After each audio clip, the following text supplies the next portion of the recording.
Lors de mon récent passage en Chine, j'ai eu plusieurs enseignements que je vais partager avec toi, mais aujourd'hui, je décide de ne partager que 2 de ces enseignements avec toi. Et le premier enseignement, c'est tout simplement comment est-ce qu'ils ont réussi à sortir leur pays de la pauvreté. Et j'ai posé la question de savoir comment est-ce que vous définissez la pauvreté ici, et voici ce que le guide nous a donné comme réponse.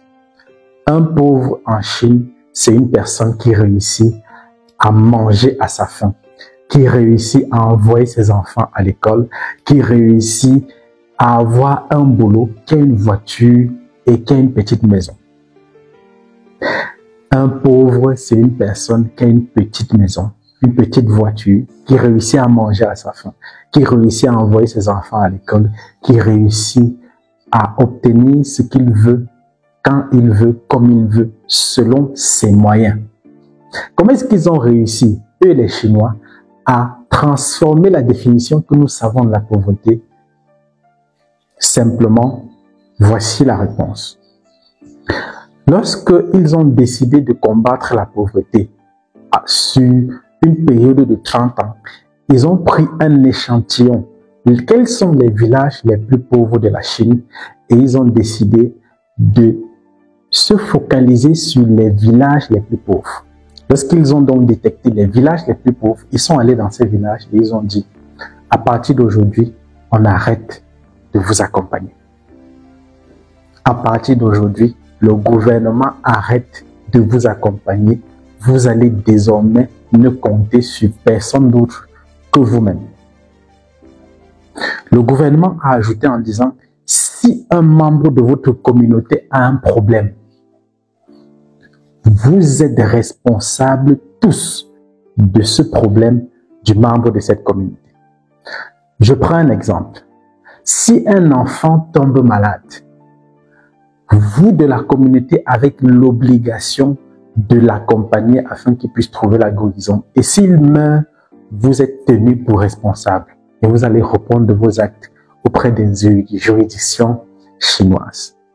Deuxième exemple. Si un membre de votre communauté va en prison pour une raison que ce soit, vous avez l'obligation d'accompagner les enfants de ce membre afin qu'ils puissent eux aussi sortir de leur situation d'inconfort. Vous allez les financer jusqu'à ce qu'ils puissent devenir autonomes.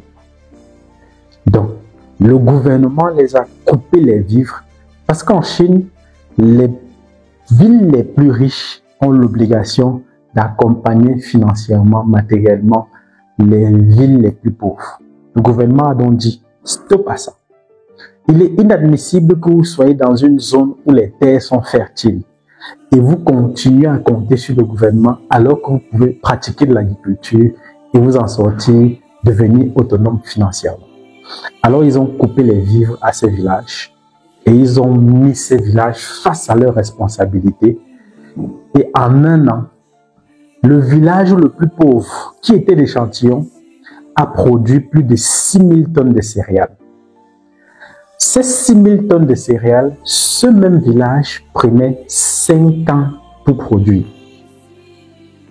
La leçon que je tire de ce que je viens de vous apprendre maintenant, c'est simplement que lorsque vous êtes face à vos responsabilités, lorsque vous ne comptez que sur vous-même et sur personne d'autre, vous êtes beaucoup plus productif. C'est la raison pour laquelle les Européens ou alors les Occidentaux ont compris que pour tenir les Africains, il faut les rendre dépendants. Il faut leur octroyer beaucoup de crédits, beaucoup de dons. Et voilà le résultat de ce que la dépendance peut faire. Donc, si vous voulez sortir de votre situation d'inconfort, arrêtez de compter sur les gens. Commencez à compter sur vos propres capacités. Et je suis convaincu que vous allez pouvoir réussir à réaliser des grandes choses.